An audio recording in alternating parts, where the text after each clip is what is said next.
You're listening to the Geekscape Network.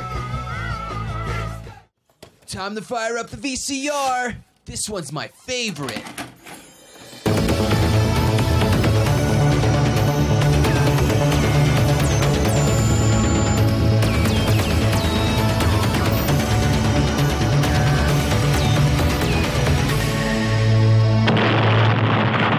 That was gold. Welcome to Analog Jones in the Temple of Film. I'm Steve. I'm Matt. And we're a VHS podcast that looks at the box art trailers behind the scenes. And we're into our second movie of our Hot and Sticky July.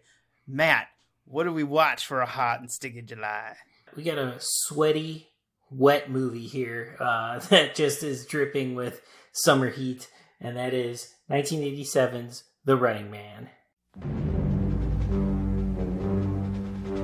In the year 2017, an innocent man accused of a crime has a choice. Hard time or prime time. Sensational. Perfect contestant. I want him. He must pay or play the running man. On your mark.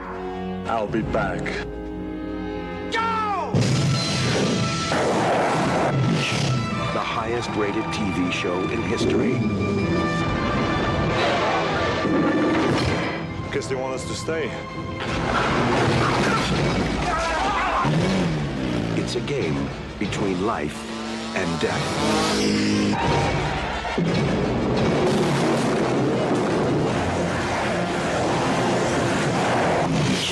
Give you a lift?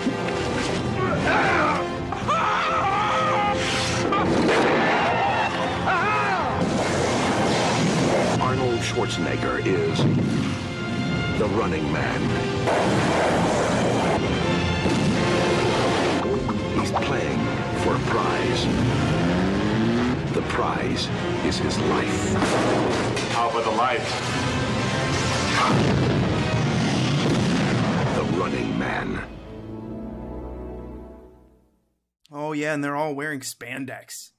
Yes, hot spandex. It's all sticking to you in all the crevices that no one ever sees. Because this spandex suits that they're wearing hides nothing. Yeah, they are tight. They are against flesh. Oh, and Arnold is running around yelling. We got Maria Conchita Alonso, who starts as, a bad one, and then she kind of gets on Arnold's side. We have a 2017 totalitarian police state. We've got everything in this one.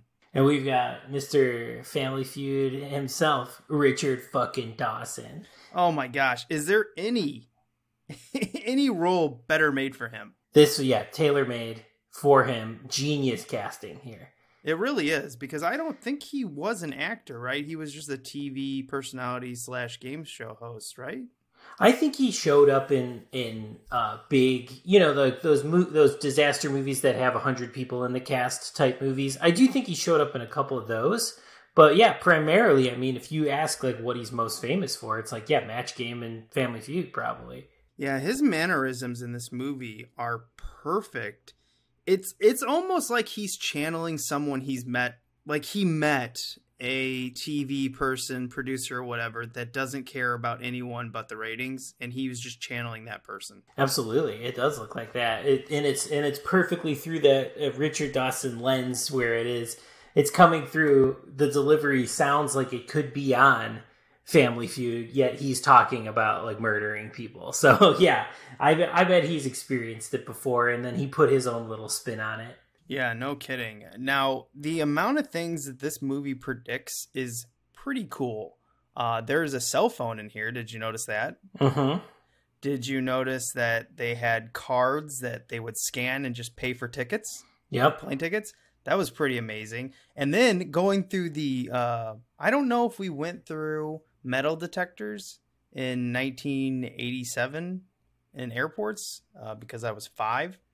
But they did have them in this, and it kind of reminded me of the security a little bit of what we go through now after 9/11. Yeah, except they would not have let Arnold without a pass like they did in this movie. But everything else is like pretty accurate to today. Yeah, and then like economic collapse. But you know what? The economic collapse and stuff like that, that's what everyone was predicting during the Cold War. That was just kind of a thing that they always stuck in 80s films. the 80s version of the age-old tale of, like, greed takes us over and the government takes over and there's murder for sport, entertainment. It's the Death Race 2000 kind of thing. We've seen this before, but this is obviously through a Stephen King sort of lens here because he's the writer of the novel that this is based on. Actually, you're wrong. It's Richard Bachman. The producer also made that mistake. Did not know that was Stephen King. I don't know how many books he wrote under Richard Bachman. I've never looked it up, but he's not the first person who bought a Richard Bachman script, novel rights and everything to be tricked. He's not the first one, but he is definitely the most public. That's pretty hilarious. And Richard Bachman is like the only name in the credits too, so it doesn't even say like Stephen King at all in the movie itself. Yeah, I noticed because Edgar Wright is supposed to be doing a version of this that's supposed to come out in, 2022 or 23. I can't remember, because of COVID kind of changes when things will be released.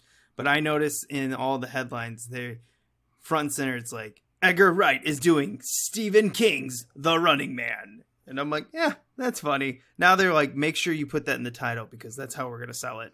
Exactly. Yeah, they had Arnold for this one. They didn't need the Stephen King, moniker to make money on this. They put Schwarzenegger above the title and they were going to make their money. And if you're going to be one of those schwarmy, stupid, experts on film, I'm just like, well, one of my favorite Stephen King adaptations is The Running Man. And people are like, what? But really, this is very loosely based off the novel because the novel, I guess the motivation was that his daughter was ill. And so he went to a game show to win the money to get her treatment for cancer, I think. That sounds very Stephen King-esque, so I believe that. I buy that. I don't read, so I don't know, but I can guess that sounds very Stephen King-y. Yeah, I mean, I don't know what words do. I think they form sentences, but it's kind of bullshit. I only watch tape. Yeah. If it's not on a VHS, I don't know if it exists or not. Oh, as I read my notes, I do love how this movie was got sued by a French film.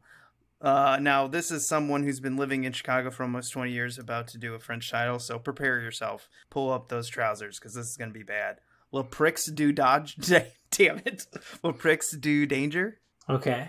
They sued him and won. They sued TriStar and Taft Entertainment and won. Interesting. I don't know that. I don't know that movie. Le Prix du Danger? You've never seen? I don't From know 1983? I do not know that one. Kind of interested now because I'm wondering if it ripped off the novel. If the French film was more based off the novel, or if our man who has been on this show multiple times now, Mr. Stephen E. D'Souza, since he wrote it, did he just look at that movie and then write his script? Because I couldn't find anything on what was actually sued, what was the lawsuit? I don't know. That's the first I'm hearing of this lawsuit. It's kind of funny. They sued and won, but what movie are we still talking about today? We're talking about Running Man. So who won in the end? Yeah, and two of the notes I noticed, Wikipedia just says they sued for plagiarism and won. No big deal. But in another thing that I read, they made sure to let you know that it wasn't a settlement. They actually won the lawsuit. So they went to court. They fought it out. Maybe I'll see that movie someday, but like I said, who won in the end? Because we're here talking about Running Man, and I don't even know what that other movie is. So here's my prediction. You sit through 10 minutes of it and go, shit, I don't want to read all this, and then leave. Yeah. It's all in French. Shit, I wish this had Arnold in it and Richard Dawson in it. Okay, let's get ready to look at this VHS. All right, I'm going to describe the front here. Classic Arnold movie of the 80s. It's got his face on it. I'm surprised they don't have his muscles, though, because this is a Vestron one from 1987. It seems like, Predator, Commando, Conan, they always want to show off his muscles on the front. This one just has his face in, monochromatic black and white. It's like maybe they just didn't think they needed it. They were just like, Arnold. Arnold sells the movie itself, put his face on it, done. Money made. Well, it's surprising because this movie's so bright with all these different costumes and everything. I'm surprised you didn't get someone to paint up a poster. But yeah, maybe you're right. Maybe it's just they wanted to slap this on a tape and get it out quickly, because maybe they didn't have a lot of faith in this. Yeah, I don't know. Like, I definitely was influenced by this VHS cover. This is, as we're talking about this for the podcast, this is the first time I've seen this movie. I've never seen this movie before. And I think partially that's because during my childhood Arnold phase and stuff like this box art wasn't very interesting to me. And then also later, I thought it was kind of going to be like a much darker, not a fun movie like it actually is. I think this is kind of bad marketing on the tape front here, because I missed this movie because I thought it was going to be something completely different. Yeah, it looks very grim. They're selling like this dystopian future. It is what this movie's about, but it's kind of like looking at it in a, like winking too at the same time. Like, it's dystopian, but aren't we having fun?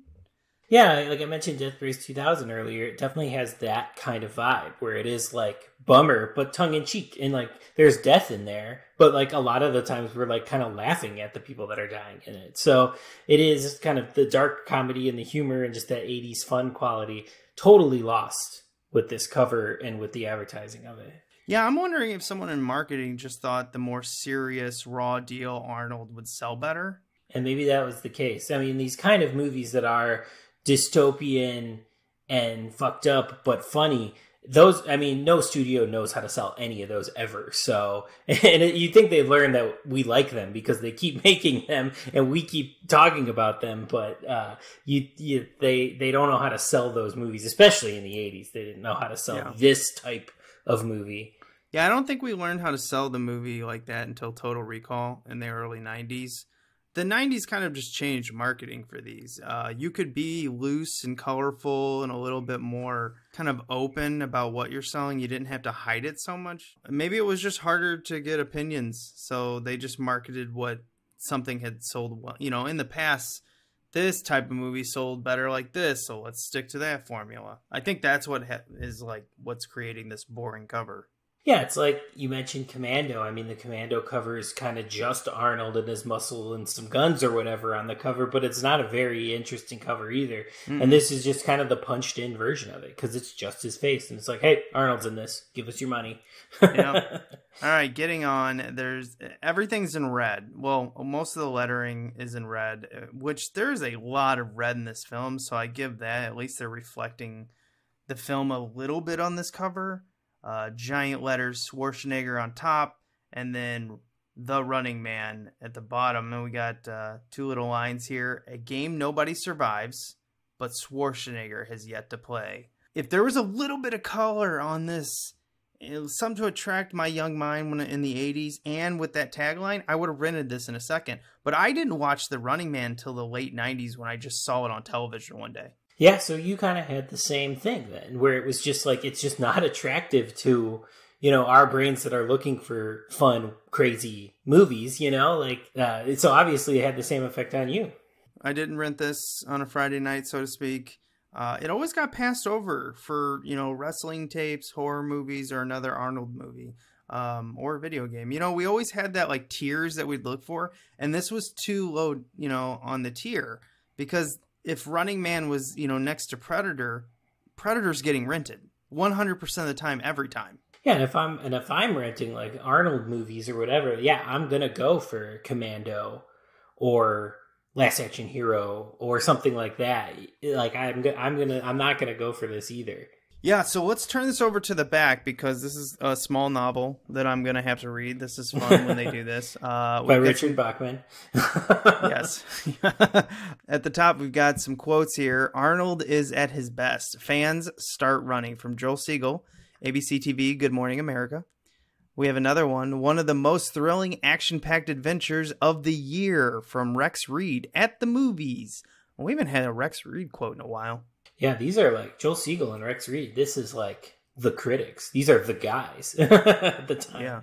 Yeah, before Siskel and Ebert of the 90s and stuff, it was always these two guys. Yeah, must have been pretty well received if these guys are liking it. The best action movie of the year, don't miss it. Pat Collins. What is this? WOR TV New York? I don't know that one. It kind of sounds familiar, though. here we've got 3 production stills here. Arnold's got a gun. One's Arnold is running. Thank God they put that in the back. And then Arnold about to go in his little sled to start the Running Man game show. I don't know what you call that. It's like a bobsled, but like it has no. It's like cover. a caged bobsled or something. Yeah, I was trying to figure that out. I mean, it's cool to watch. I mean, would be great for a game show. But when I looked at it, I was like, what the hell were the production people making? But it worked. So good job. Yeah, it looks cool. So Yeah. Production design, good job. Yeah, we got Arnold Schwarzenegger is running for his life in this high-tech, futuristic action adventure, The Running Man, co-starring Maria Conchita Alonso, Moscow on the Hudson. I've never seen that, by the way. Me neither. Every movie she's in, I see that. You're like, oh, she's in this, guys. I just the haven't way. wanted- yeah. We've got Yaphet Kotto, one of, an Analog Jones kind of like Hall of Famer right there from Alien. Yep.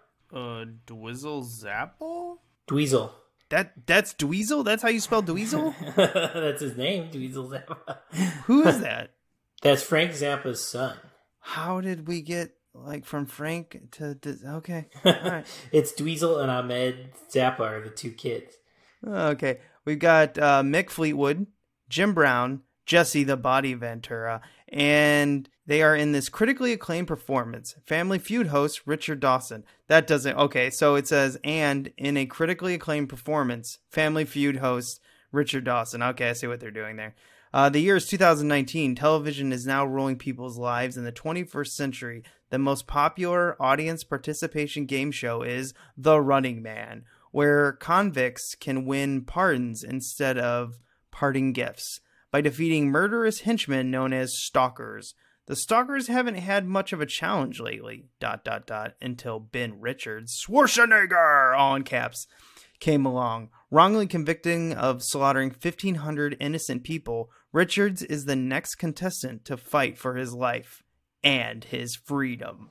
When Running Man host Killian Dawson says, "Come on down, be prepared to pay with your life," but Ben Richards isn't going down without a fight. Off Schwarzenegger goes into the burned out sections of Los Angeles to face 4 of Killian's ace stalkers. Sub-Zero wielding his razor-sharp hockey sticks. Buzzsaw, the maniac motorcycle riding slasher. Domino, practicing his deadly electronic shock treatment. And Fireball with his mighty flame-throwing arsenal. Now the entire country is glued to the tube in this heart-pounding sudden-death battle. I tell you what, the last paragraph right there, fun to read. Like, I was like, okay, I'm into this. Yeah, I mean, they need more of that for the cover. Maybe slim that description down and just give us that, and I'm interested. You give me characters that are named like Sub-Zero and Buzzsaw, I'm like, okay, this could be something I'm into. This could be like a Mortal Kombat-y kind of thing. Yeah, and something that this does, and a lot of 80s VHSs do this, they have to take people's names and make them all caps. So when you're like reading along and you have this really tight text, it gets tough switching between. Like, I get it. Maybe put Arnold Schwarzenegger in all caps the first time you see his name. But every time, stop it. Stop putting everyone's name in all caps. 80s was probably more of a time where stars sold movies, so they had to they figured people would be looking at the back of the box to see who's in it. So that's probably why. But yeah, they did stop doing that mercifully for the eyes come the 90s. I have another question about the back of this box. It says 2019. Doesn't the film say 2017? Okay, so I had to look this up because I was confused too. It starts off it says in 2017 all this stuff happened. Gotcha. But the movie takes place in 2019. I don't know if that had something to do with the script being changed at one point we'll get into. I don't know. Yeah, I totally get what you're saying where it says like in 2017 and then it gives you the kind of rundown. But yeah, they didn't really make it clear to like say like, okay, we're into it now. This is 2 years after that all started. Yeah, like they didn't really make that very clear. So I noticed that yesterday too when I was reading the description. I was like, 2019? They just said 2017. But that makes sense, I guess. In 2017... the shit started. In 2017, shit went down. But our story is in 2019. Like, okay, why didn't you just say in 2019 our government had run into a dystopian police state? You know, like all that. I don't know. Whatever. It doesn't matter. This movie's fun. But before we pop this tape in, we just want to remind all the listeners that if you want to help this channel out a lot, go to iTunes, give us 5 stars, put a description, and I am going to announce if you put a description and I read it, I'm going to do all that stuff. But at the end of August, we're going to give someone, we're going to pick one of these out and we're going to give away some gifts. So now you have incentive. Put in your review, screenshot it, send it to analogjonestof@gmail.com, and you're going to win a prize. Okay? So you've got a month and a half. Let's do this. Get us some ratings. We've been working really hard. I see the downloads. I know you guys like us. You're just a little shy. That's okay. Now you got an incentive. Review. You can write one sentence. 5 stars. I like this podcast. Done. That's all you need to do. And we're going to send you surprises. So, I mean, what's better than that? Listening to our stupid voices and winning prizes? Oh my God. Don't say we never did nothing for you. All right, let's pop this tape in. Now available on video and DVD. So we've got a couple trailers, not many we can talk about. We've got, actually 2. Paramedics from 1988. You and I had never heard of this. Yeah, I thought it was the Fat Boys movie, which later looked up. Disorderlies was the one I was thinking of. But this is Paramedics with Christopher McDonald. I've never seen this, but this looks fun. Stupid 80s sex comedy movie. I'll watch it. Second one we had was Midnight Crossing. I've never seen this. I'm kind of, I don't know. I don't know how interested I am in this. Yeah, I'm less interested in this one than the other one. This one does seem a little bit more dramatic, and I would definitely be more interested probably in the comedy than this one. I'm with you. I remember you mentioning we were talking about it off air last week that you thought you had heard of this one, though. This one you've heard people talk about a little bit before. I think I'm just wrong. I was thinking of another movie because when I saw the trailer, I looked at the poster of the movie and go, oh, this is not what I thought it was. I think I'm thinking of the Robert De Niro film. Oh, Midnight Run. Which is also a movie I've heard a lot of good things about, and I still have not watched it. It's a good one. That was a USA staple back in the 90s. It's a fun one. Yeah, I mean, I've just never saw it, but I guess it got a lot of play on syndication. But anyway, back to The Running Man. Let's get into this feature presentation. And now, our feature presentation. Here we go. Here's the card. We're totalitarian police state. I guess in 2017, the economy crashed, oil shortage, gas shortage, whatever it was. And within 2 years, it's a police state. I guess it could happen that fast. Hell, I don't know. I already want to give this movie credit, though, for 2017 and 1987. I was thinking that everything was going to be absurdly futuristic. And this movie plays it smart where it's no, not that much would have changed by 2017. It does, obviously it's an 80s lens, but it does feel a little more accurate because it's not absurdly futuristic. Well, Stephen D'Souza, who wrote this, Stephen E. D'Souza, which we've talked about multiple times. We reviewed his Judge Dredd. We reviewed Turbulence last month, which I think he directed. I don't know if he wrote Turbulence, so I can't remember. I don't even remember. He's Mr. Die Hard and Mr. Street Fighter, if you're nasty. But his Judge Dredd, that future look, it was more futuristic, but that's because they had a bigger budget. But he likes to really ground his futurism. Yeah, and that was one thing I appreciated getting into this because I really did expect it to, again, not having ever seen it or really anything from it. I was expecting it to be over the top, 80s version of the future with just comical, like a comic book Blade Runner or something like that. But no, it is a little bit of that where it is a little bit of stylistically quote unquote futuristic, but it does have enough grounding in reality that I bought it.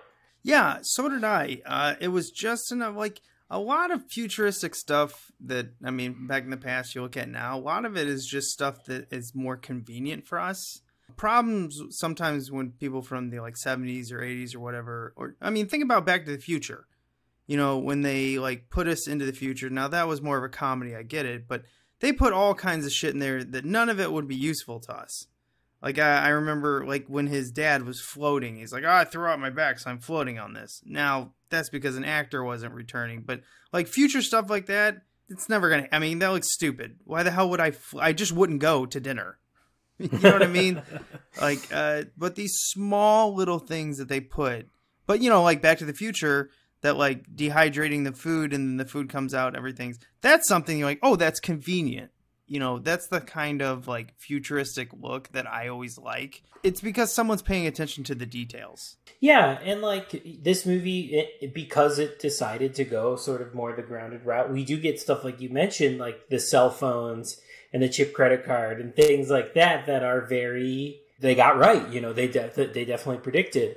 And let me tell you, having lived through 2017, it felt like it could have went this way at any point for those years in 2017. Just listen to some of our early episodes and listen to my panic in my voice. Yeah, and then we got COVID. Now that we're kind of past COVID, it's just like, well, it's not as bad as COVID. Like, I feel like I'm more relaxed now than I ever have been before. I'm definitely more relaxed now, 2021 than I was in 2017. You know, like we had to kind of go through the shit, and now I'm like, okay, at least it's not all that.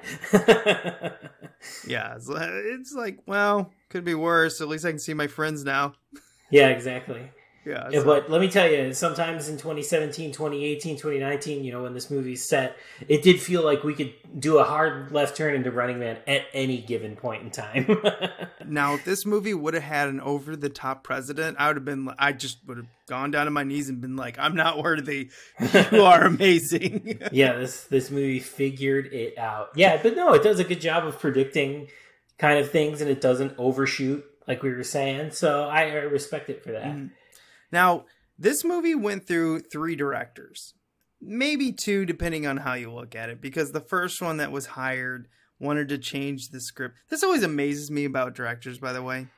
A producer and a studio comes to you, gives you a script, and then goes, okay, go make the movie, get ready for pre-production, and you completely change the script without telling them, and then when they find out, they fire you. Well, no shit. I can't figure out if that's stupid or if it's just like the most confident person in the world that they think they can get away with it. Yeah, I mean, like if you're brought in as a director, and especially if they come to you, it's within your means or, you know, like within your job description. You are allowed to change the script. You are allowed to do your director's pass at the script in most cases. If the script is like, you know, if it's a Tarantino script or something, they're not going to let you touch it. But like if you're being hired, they're going to let you do it. But to do it without telling them, that's when, you're being overconfident or something, because you're going to get fired. You can't do it under the radar. You're being hired. It's within your means. You can do it.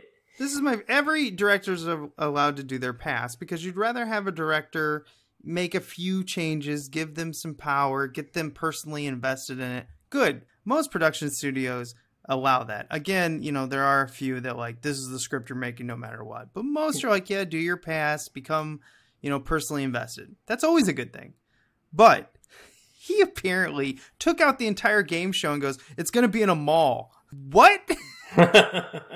Like, that's what I'm saying. Is like, are you an idiot? Or are you just so confident in what you can do that you're like, I'll get away with this? And that guy would have been wrong, because malls are becoming a thing of the past. And now, you know, with game shows, it still feels like it could be current. So that would have been a big dumb oopsie if they went that way.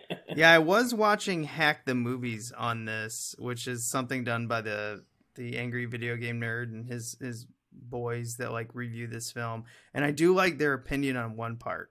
They said this movie is more taking place in the early 2000s when we were like obsessed with reality television. And I give them credit. That is true. But their prediction of the future is better for today. So it's kind of like a sweet mix. Like they seem to really understand that reality TV shows would take over and like people would just like 24-hour entertainment, which we have. But we also went more of like an internet route too. So like in the early 2000s, I think this movie's really predicting the reality television.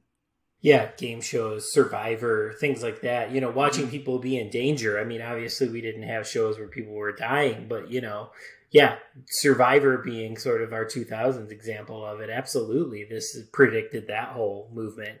But anyway, back to the directors. Then they hired Andrew Davis, which, I mean, has done a lot. But they hired him off of Code of Silence with Chuck Norris, which small budget, made a lot of money, you know, on the video circuit and everything like that. I don't know how much it made in theater, but they hired him. They're like, oh, this guy knows what he's doing with a small budget, but makes a movie look a little bit bigger. By the second week, he had spent over half the budget and he was over a week behind in the second week. So that means basically he had done nothing. He was still on the prison breakout scene, and they're like, we had to fire him. And so what happened is Tim Zinnemann, which this was his project. This was his baby. You know, he's the one who bought this script. He got a studio. He brought in the director, the actors, and all this. So, like, he panicked. So he went back to someone he knew could get this movie done. So then he hired Glaser, Paul Michael Glaser, which was Starsky from Starsky and Hutch. He had worked with him previously on the TV show, maybe Miami Vice? Whatever he did, he, like, directed with him. I don't think it was actually Starsky and Hutch. It was something else. But he's just like, listen, all the production is done. All you have to do is please come in, make my movie, get it done, get it to the movie theater. And he did. Major props for being sort of the third director and not being, like, I guess, like a flashy quote unquote director in Starsky. I'm going to just call him Starsky as we go on. But bringing him on to do that, major props to him, because this movie does have a very distinct vision and some really cool visuals and stuff that, like, bringing in a director with a visual sense can only give you. This isn't just good production design. It is great production design, but it isn't just that. Like, props to the director for really bringing it and being the third guy in line to make it. He is bringing a pretty distinct vision into this, and the movie looks great and has some really striking visuals. Yeah, I give you that. It does. For a movie that doesn't have a ton of money, it looks simultaneously like it's cheap, but also distinctive. Like, do you understand what I'm saying? Or am I making sense on this? Yeah. It has that visual look, like, where I could easily see this as a TV movie. But if it was a TV movie, it'd be like one of the best TV movies I've ever seen. But when you put it in theater, it looks cheap, but still looks unique. Exactly, and that's what I'm giving him the props for. Like, he really took it over the line and brought something to it that, yeah, it could have just been a low budget action movie with good production design and good lighting, but, like, no, he really took it over the edge and made it a visual thing. Yeah, and this movie has 3 editors. For a movie that has 3 editors, I am shocked at how well it moves. Yeah, it's very succinct, and, like, in 100-minute runtime for this is just wonderful. It never overstays its welcome, and it does. It just moves, and not in a confusing way either. Like, it moves, and it moves well. Yeah, that must be why it played so much on syndication. I mean, the 100-minute runtime, you probably only had to cut out, like, 9 minutes of fluff. Probably most of that would be violence. Then you stick it on WB or whatever USA network, and it probably ran a lot. Yeah, and I do remember this being on TV a lot in the 90s, for sure. Again, still avoided it, though, because I thought it was something completely different. So let's actually start taking a look at these scenes. So this whole movie is set up where Arnold is in a helicopter. He is ordered to kill a bunch of civilians, I guess, looking for food, and he refuses. So they had to change this on the script here because this is the third director. They're already way behind. Money has been spent. They decided to cut some stuff from this film. They cut his daughter completely, which was fine because they said that, like, they had a problem casting the daughter. And then they found out that, you know, we got to cut all this. So they're like, fine, slice this out. The whole point of this was he was supposed to, you know, like, he was supposed to look at a kid and apparently it's supposed to remind me of him, of his own daughter. And he's like, I can't kill children. I can't do this. So there's a little bit more of motivation for this character not to kill the civilians. And this movie is just like, no, I'm not going to do it because I'm a decent human being. Both work. Yeah, I don't think you need the daughter storyline and everything to do it. I think just having him have like a conscience, and it's nice that we don't have to like set up that he has a conscience. You know, like most movies would take like another scene before this to show like, oh, he works for the man, but he's a good guy. Like this, you learn it through this action, and I think that is another thing that like works well for the pacing. You're not spending like, you don't have to have a scene where like it shows him being a good guy before this. He's in the air. He's like, no, I'm not going to do that. And then we learn who the character is. It's smart and it keeps things moving. Yeah. And one thing I do like is Stephen E. D'Souza wasn't like complaining about, he's like, oh, this is not the movie I wrote. No, he went in and he's just like, okay, well, let's cut this, and this, and let's trim this, and let's concentrate more on like a WWF movie. They did, because that's what they had built. So I do give him credit. Stephen E. D'Souza has, wrote some good films, directed some, he's all over the place. He's a working man. He's had good times and bad times, but he seems like a team player. Yeah, I mean, there's got to be a reason he got so much work for so long, right? And he obviously is talented. You say what you will about some of the movies, but like he can deliver a product. You know what I mean? He's gonna give the studio what they're looking for. Yeah, he seems like someone that you'd want to bring in on the team. Absolutely, and it just an old fashioned like workhorse kind of guy.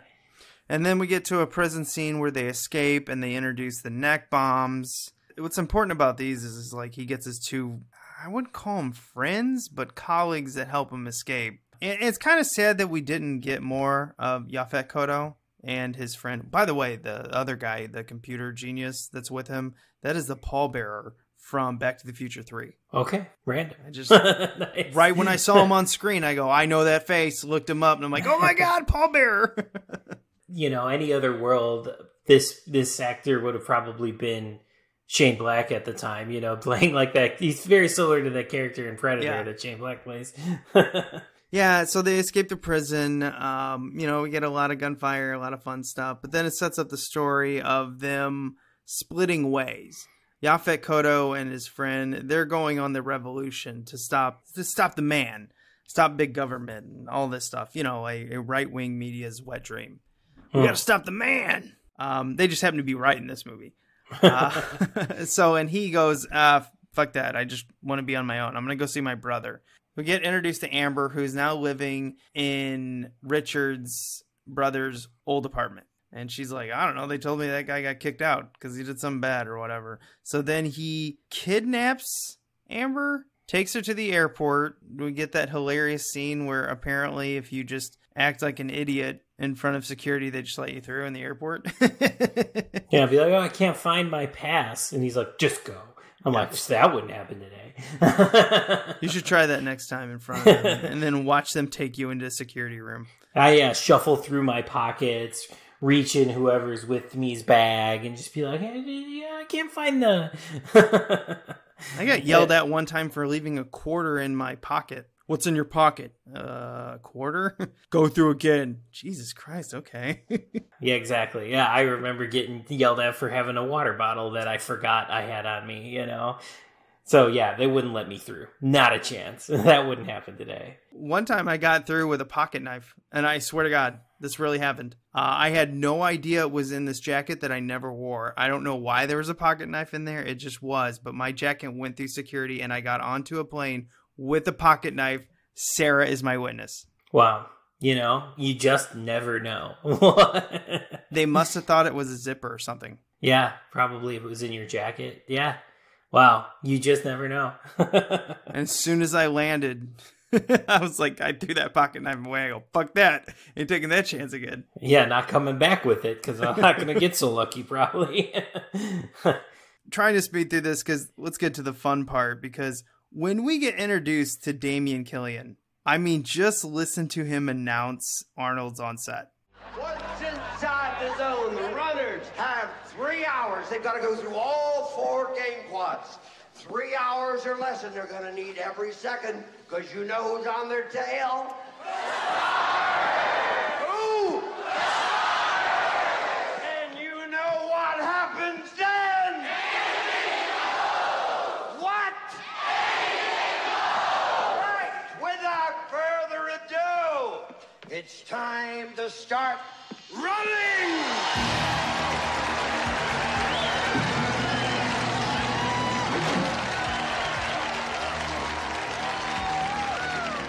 On your marks! Get set! Killian, I'll be back. Only in a rerun. Go! Awesome. And we get the "I'll be back" line. I did not know that this was a recurring thing for Arnold, because my knowledge of it would be Terminator and maybe Last Action Hero, but it's like a reference to Terminator and Last Action Hero. So like, I didn't know that this was like a multi-movie catchphrase. And he says it a couple times in this movie too. Yeah, I think that this movie kind of understood what they were making. They clearly didn't market that properly, but they understood. They're like, let's have a little fun with this. This doesn't have to be so stale. Why not? Because he's got a lot of one-liners in here. One of the ones I laughed at the most is a Sub-Zero one, and I'll play it for you here. Hey, Killian! Here is Sub-Zero! Now, Plane Zero! I personally tried to understand what Plane Zero meant, because I don't know. It took me a minute. It absolutely took me a minute. I was like, what's he talking about? And then I was like, oh, like a just Plane Zero. Like, he went from Sub-Zero to just Plane Zero. I get it now, but like, it took me like a minute to register what the hell he was talking about when he first said it. Arnold's a little off in this movie, in my opinion. Just like, just a general thing. He's not bad necessarily, but he's not Terminator 2 Arnold yet. Or like you were mentioning before we started recording, he's not even really like Predator Arnold, which probably was filmed before this, but like, I don't know if it was because of the low budget and maybe they were just doing, only a couple takes per thing. He's just slightly off in this, in my opinion. He didn't like this movie. He didn't like Glaser. He didn't like how this was cheaply made, that it was rushed. So he was not having a good time on set. He's been pretty vocal about this in the past, that Jesse the Body Ventura had to convince him promote this movie to come to the opening and everything like this, because he's like, I don't want to watch this movie. It's going to look bad. Now, he has softened on that in the future, because now he's just like, well, I understood Glaser was brought in and he just had to do what he needed to do to get a film done, sent out to theaters. So he softened a little bit, but man, he used to be very vocal about how much he hated this film. And that may be what's coming across. Maybe his just disinterest in it is why he's maybe not giving it 100% or something like that. But yeah, you could tell something is off when you're watching it. Yeah, and he takes it out on Amber, because I give this movie credit. The main protagonist sometimes is not likable.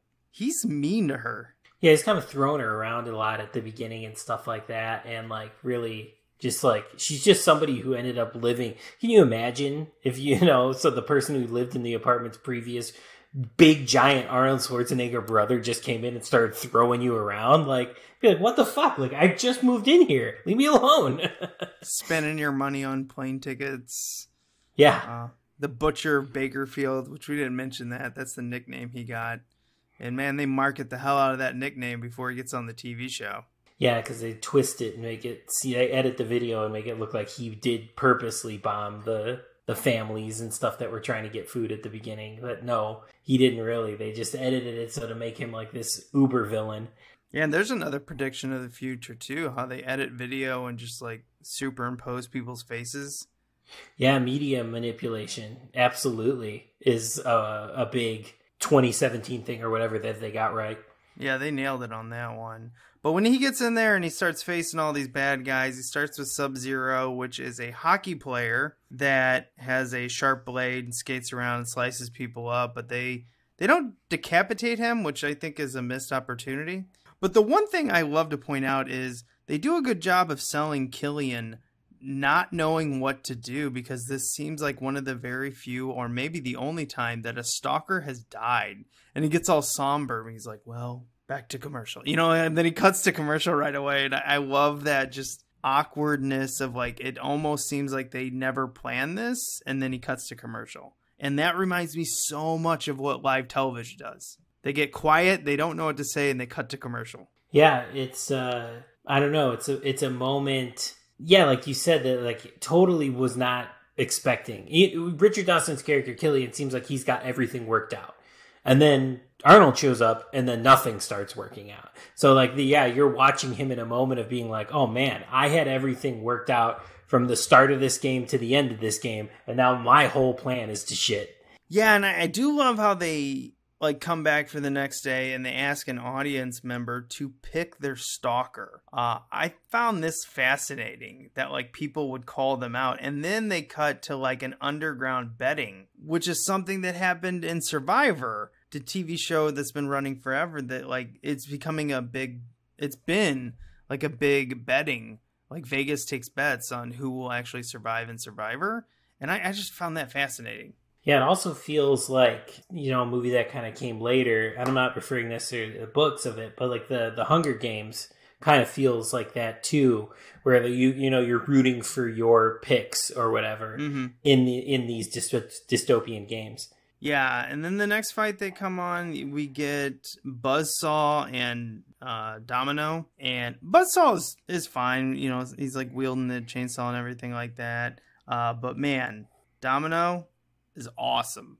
In his goofy ass light bright outfit. Who's a real opera singer, by the way. Nice. So all that singing is done by him. Yeah, and the light bright suit. I love it. I mean, sadly, this actor died just a little bit after this film came out, so that sucks. But, I mean, his suit is going to live on forever. Yes, unless you need to change the batteries. Yeah. And stay away from water. And, yeah, definitely don't get it wet. But Arnold has his best, like, threat speech after he kills Buzzsaw, but for some reason decides not to kill Domino and let him go because he's better than Killian.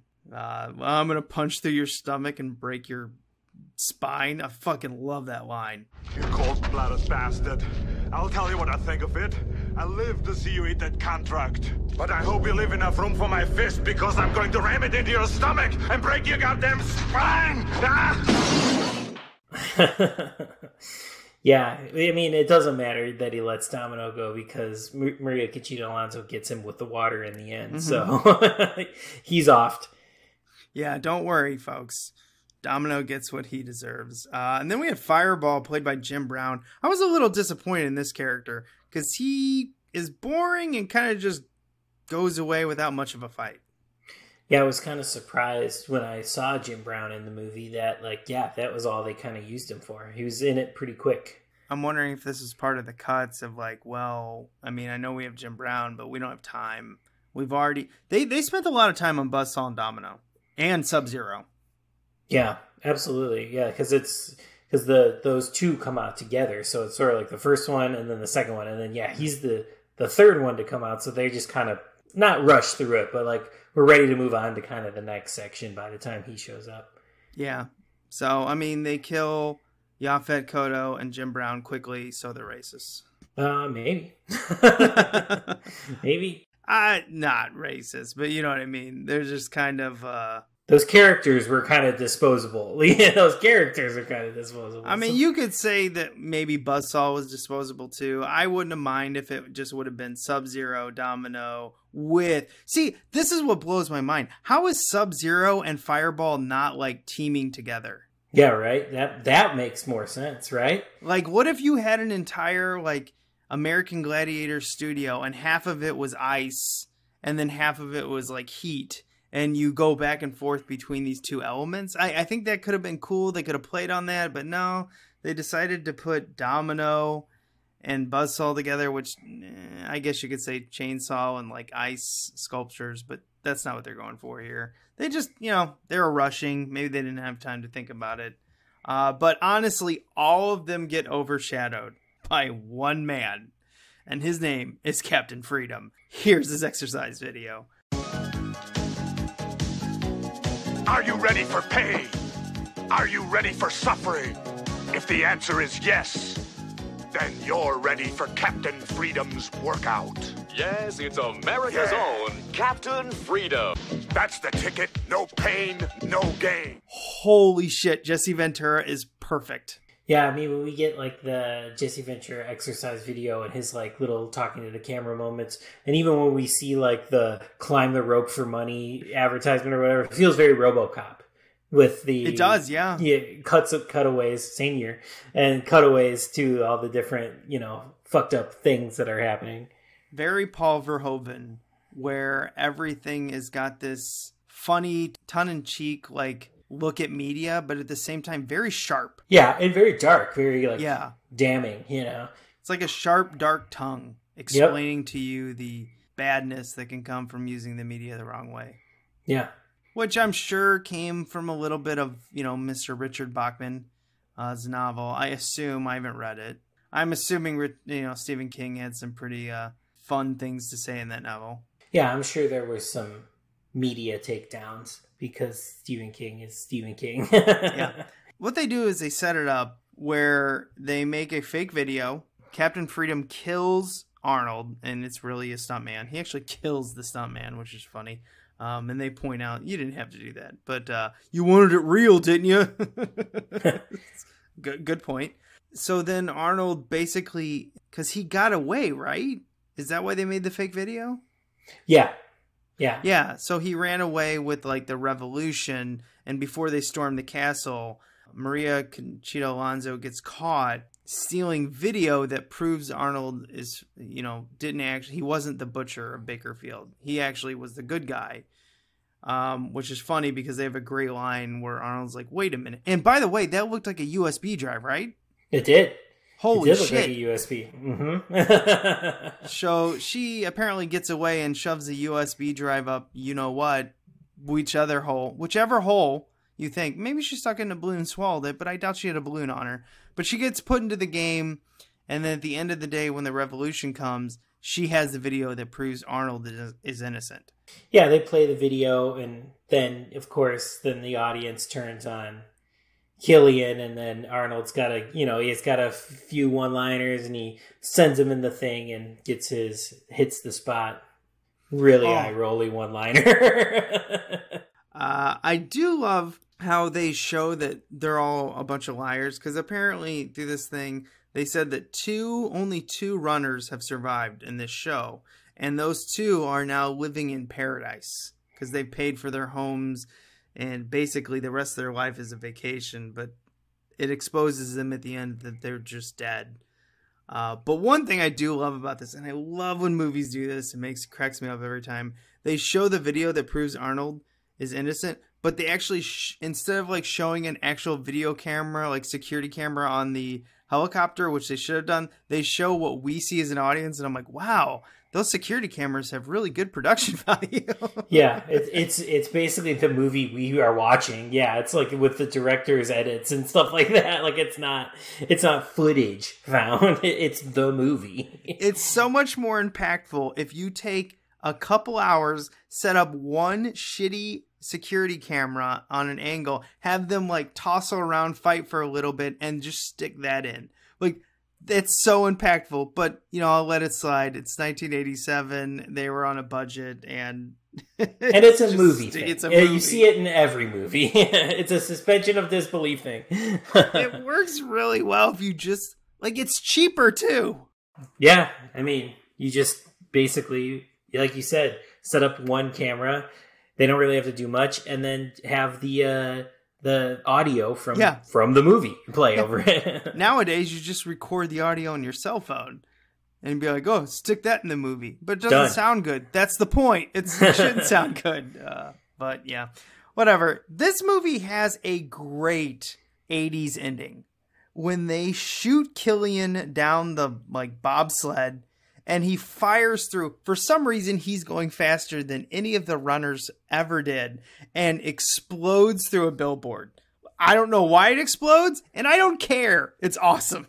Yeah, I'm not questioning why it's exploding. I'm cheering because it is. Yes, exactly. It's like in a movie where the stuntman, one of the cars hits another car, and for some reason, boom! I don't care. We know in reality that's not how cars are built. When we hit each other, we don't explode because we want to live. But like the movies have taught us, boom, boom goes the dynamite. Yeah. my years of training watching Michael Bay movies has taught me if anything touches anything, it will explode. Everything has dynamite in it. And then another thing that's very like of this time, 80s, that I appreciate are, Arnold gets the girl, they kiss, everybody's celebrating in the streets, credits. We don't need to fuck around with anything else. The movie is done. Just like this review, let's move on to the museum.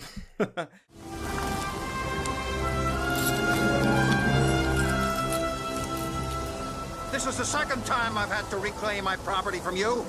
It belongs in a museum. So do you. This is the part of the show where we go out in the film jungle and bring something back. Oh, man. We're like Indy bringing something back, but I tell you, this is going to be tough. I'm going to let you go first because you know what you want. There's so much I really like about this movie. Just in general, I really like this movie. It's very entertaining, very fun. Just a nice 80s cheesy action visual feast. I really liked it. But I mean, the thing that took me over the edge, that I just adored so much in this movie was Richard Dawson. What a performance. Oh my God. Perfect casting. And just, even if it's stunt casting, it's genius stunt casting to have him be the game show host of this. He looks like he's been waiting his whole life for this role. And he is chewing scenery and dialogue like it's nothing. I think he's just absolutely incredible in this. Richard Dawson steals the movie for me.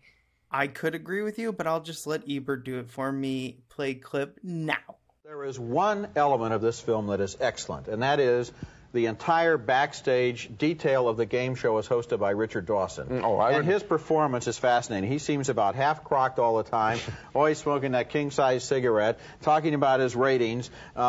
He's playing with human lives, and all he really cares about is the adulation of those faceless masses who cheer him on. And I think that performance, if you took it out of the movie and just looked at it individually, is as interesting in its way as an indictment of television as Network was. Well, I think that he is good in the film. Very well cast. He always had that sort of sinister side to him. Even when he kissed the ladies, we knew that he was sort of a little bit strange, or at least he knew he was being very manipulative. And so he is well cast, but the film does not work. The role was made for him. Like, I mean, all these years that he was doing the Family Feud and whatever, it was actually just for the Running Man. Truly. And I mean, yeah, if you followed, it's so much more satisfying, too, if you've seen him in the game shows and stuff like that, and seen him over the years, and then this is kind of the payoff. Yeah, it's like I said, whoever thought of that for the casting, genius. Yeah, I had a tough time because I couldn't figure out if I wanted to put in Captain Freedom or Domino. And I think what I'm going to put in is Domino singing. Just because he's wearing that light, bright suit. He's a ridiculous stalker. He is fat, overweight, and probably would be one of the most useless ones if he didn't have electricity. But they went with it. And not only did they make him fat, overweight, and have the electricity, they made him an opera singer, and I don't even know why. And I don't care. It's entertaining.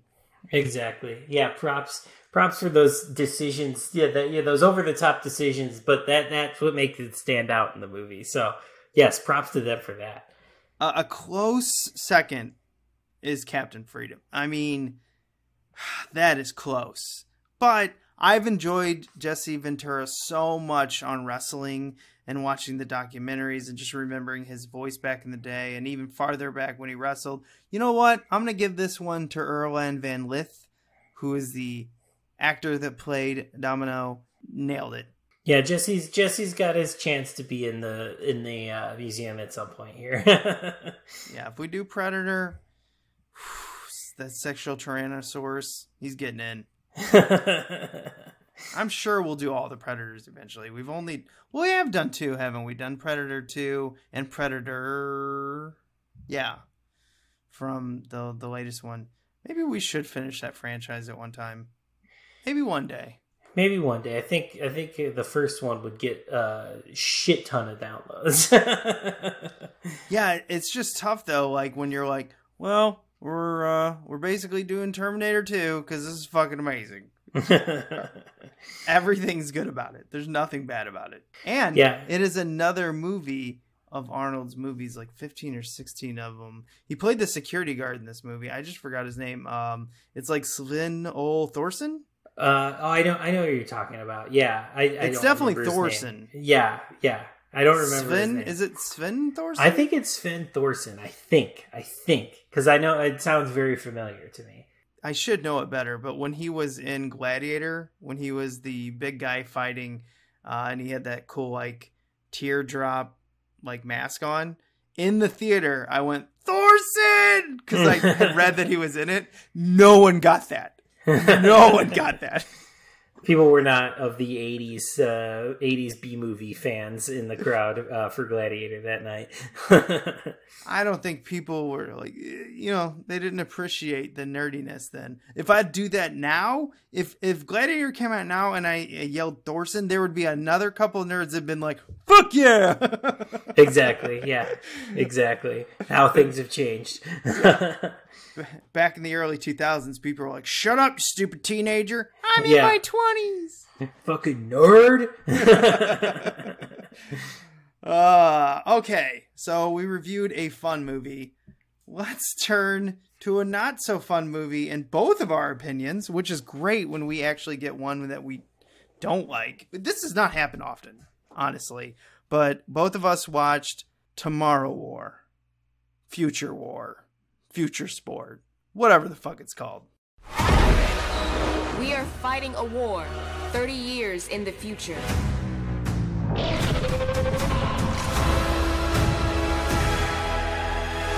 Our enemy is not human.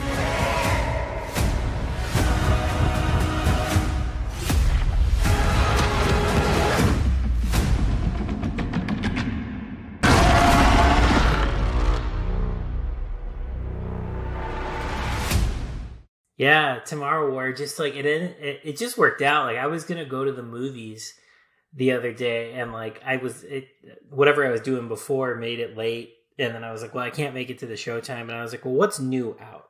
And then I was looking, and I hadn't watched a bunch of like the new stuff that just came out. We're recording this in like mid-July, so like I didn't see Fear Street yet. I hadn't seen HBO had one too. I hadn't seen Black Widow yet on Disney.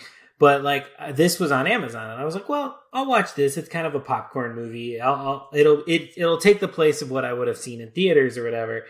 And yeah, what a just a flat long movie.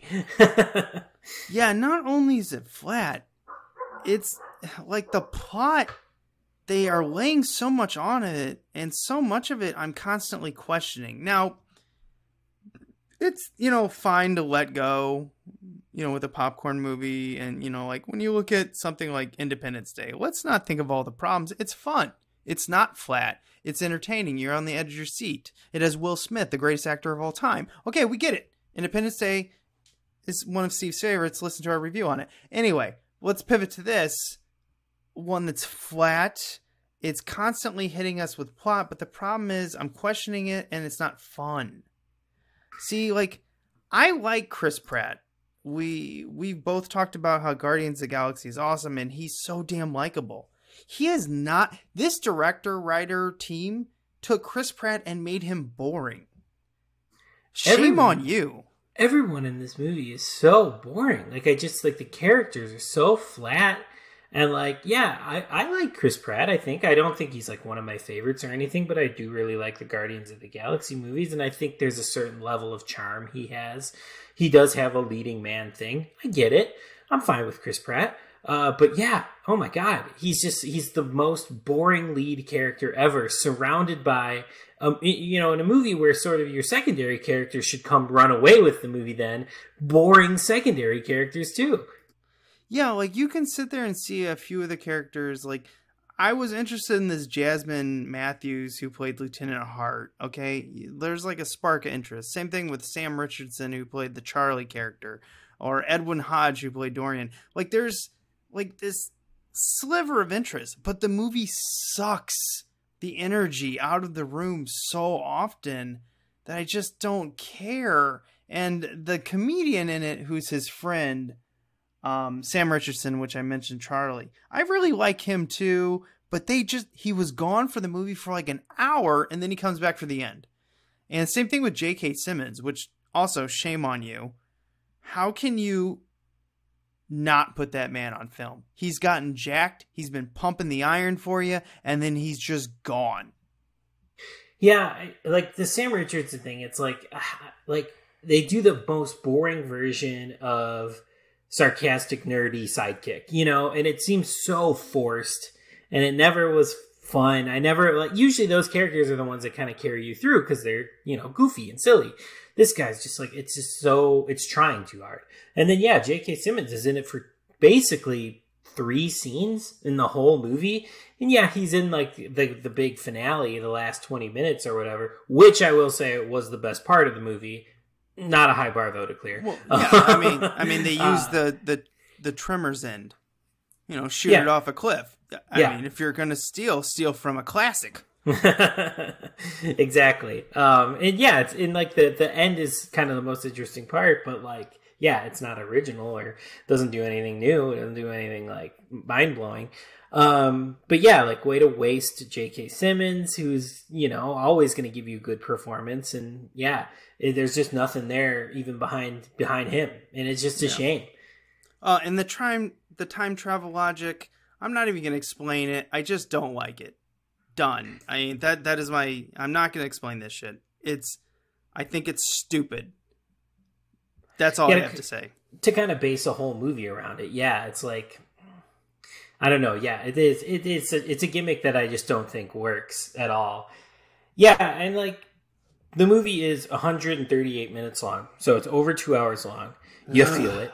And like, if you're doing this big budget popcorn movie, why is it that long? And how is that not filled with the good stuff? It feels like sort of like the quote unquote good stuff in this movie is rushed over. And I'm like, okay, well, you've got 138 minutes and you're rushing through the stuff I'm actually interested in seeing. And then it slows to a grind with just like the explanations of things and characters interacting that you don't give a shit about. Like, and it's just like, it's focusing its attention on all the wrong things to fill that runtime. Oh, I know. The fucking, like, when they're like, oh, let's come up with the poison that will kill them. I don't need to see 20 minutes in a lab.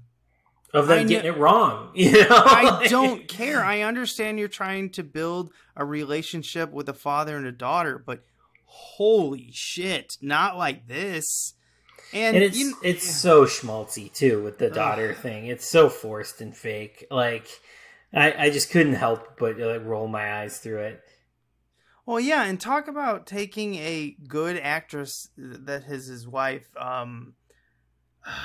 Betty, I forget her name, Betty Gilpin? Oh, Betty Gilpin? Yeah, Betty Gilpin from Glow, yeah. Yeah, you take an actress like that and you give her, like, what, 10 minutes? And it's just like, I have children. I love you. She just has to be the devoted wife. And it's like, no, you have Betty fucking Gilpin here. Have her be. She should be there in the war with some guns, blowing shit up with good one-liners because she's a badass. What if one point he got tied down and because of your stupid time travel logic, she had to travel and save you? At least you would have got her in this movie because when I saw her, I'm like, awesome, she's in this. No, she's not. Yeah, nothing to do. Nothing to do at all. And by the way, Sarah even got like energetically in this by like just saying, "What is wrong with this?" And I'm like, "Babe, I'm right here next to you. I don't know what we're watching. I mean, I do. I just don't like it." I just don't know how it went so wrong. This does seem like a big budget Hollywood popcorn, would be in theaters if it were a normal time kind of movie, but none of it clicks. And I'm wondering if the sale to Amazon happened because the studio knew it wasn't clicking. But it had so many downloads, so many watches. It was the most popular movie for 2 weeks, which is a big deal in the streaming market. They've already put through a sequel. It's happening. We're going to see it in like 2024. Which I think is incredible because you think Chris Pratt would be like really busy, but I guess Amazon's got some fucking money. I mean, I know they do, but like they're signing on. Apparently, J.K. Simmons and Chris Pratt are coming back, and I'm sure more. Yeah, I don't know. The story seems complete as well, so I don't know what the point is going to be too, like how they're going to open this back up, and whatever logic they come up with to open it back up is just going to render the first movie useless anyway. So I'm like, why are they doing this? By the way, people, if you want to take like 6 hours and watch 3 other much better movies that this movie is combining, go watch Aliens. Go watch, Live, Let Die. What was the original title? Edge of Tomorrow. Edge of Tomorrow. But what was the original one? Was it like Die, Repeat? Live, Die, Repeat. Well, that's the DVD title or whatever. Go watch that. Go watch a few other movies that this movie is, I'm not going to say ripping off, but they're definitely heavily influenced by it. Aliens, Edge of Tomorrow. What's another one I'm sure we could think of? Well, Tremors. Oh, yeah, Tremors. But that was only like the end. I mean, the aliens, like in like pods and everything, is like straight up Alien Resurrection. Yeah, and I'll give them credit. The aliens look, the design is pretty cool. It's not super original or anything, but like they're pleasing, I guess, to the eyes for creatures. But yeah, I mean, it's a modern, it's a 2021 Alien movie. Everything's CGI. Everything's CGI. I can't give like the creature design too much credit here. And there was someone at my work, by the way, who's in his early 20s, and he talked about how it looks like a video game. And I'm like, well, all of these movies with CG, only a few studios can pull this off with everything. And he goes, well, why can't they make it look like Aliens? And I wanted to reach across my computer and kiss him. I'm like, but there are a lot of younger people that I work with that say all the time older movies look better. And I'm like, because it's practical. But then at the same time, they also say they're silly. So, take that with a grain of salt. They want the effects and the filming techniques of the old days, but with the storytelling of today, probably. That's probably what they're looking for. But yeah, it does feel like a video game. I thought one of the scenes that kind of was going to maybe be a more interesting scene was the reveal of the creatures. It's like set in like a staircase or whatever, and they were building some good tension for it, and then it turns into a Call of Duty, like point, duck, shoot movie, and I'm like, you took away all the tension from what could have been like a good sci-fi horror scene, and you turned it into an Xbox game. Yep, I got it. The 3 movies you should watch instead of watching this movie is Aliens, Edge of Tomorrow, and Starship Troopers. Oh, yeah, that was another thing. This movie feels like Starship Troopers, but with all the fun stuff and the satire and stuff taken out. All the good stuff. Yeah, exactly. Just don't watch this movie. You will, because you already have, probably. Yeah. Apparently everyone has. But, I mean, I do give props to Amazon. They launched it on a long weekend, and it was perfect because most of the country was getting rain. I mean, I know Chicago was. What was that last weekend? I get my weekend. With a kid, everything blends together. Every day is the same. Yeah. It was smart. It was smart to release it over the 4th of July weekend. That's probably why so many things came out, like the not Black Widow, but like Fear Street was on Netflix, and I think there was another big release that weekend too. It was smart to put all those things up on the streamers, but it's unfortunate that this was kind of the one that took off. You'll never be Independence Day. That's my 4th of July movie for life, and I watched it again this 4th of July. Sarah looks at me, she goes, I feel like we watch this every 4th of July, and I go, are you kidding me? Do you want a divorce? Do you even know me? It's Will Smith, in the title. baby. It's in the title. It's the 4th of July movie. And to her credit, she watched most of it. I mean, with a kid, feeding off her boob. She's still in there watching Will Smith with me. Good wife. It's awesome. Yep. But then she took off because she's like, I know how this ends. And I'm like, we all know how this ends. Will Smith always wins. Yeah, Will Smith wins. Welcome to Earth. All right. So that'll end it this week. Thanks for listening. We'll be back with another hot and sweaty movie. This is one of Matt's personal favorites coming up. Yeah, I wouldn't say favorites, but it reminds me of my youth, and one of the first movies I just like remember seeing, period. Mm-hmm. And, maybe kind of one of the movies that kind of helped me fall in love with movies. So I'm excited to talk about it. I'm never going to say that it's an undiscovered classic or anything like that, but I have a connection to it, and I it makes me smile. It's like a small favorite. Yeah, it's a personal favorite. Yeah. You know, I'm maybe more in love with the situation in which I saw it, and at the time I saw it, than the movie itself. But I do really like the movie as well. So I'm excited to talk about it. I'm excited to make you guys listen to our thoughts on it, because it doesn't get talked about enough. And then, like I said, I'm never gonna make the thing that make the case that it's an undiscovered classic, but I do think it's worth talking about. So I am excited to dig into it next week. Yep, and it's definitely one of those movies that a lot of people might be like surprised that we're reviewing, but we are. Good. Keep them on their toes. Exactly. So remember to be kind. And rewind.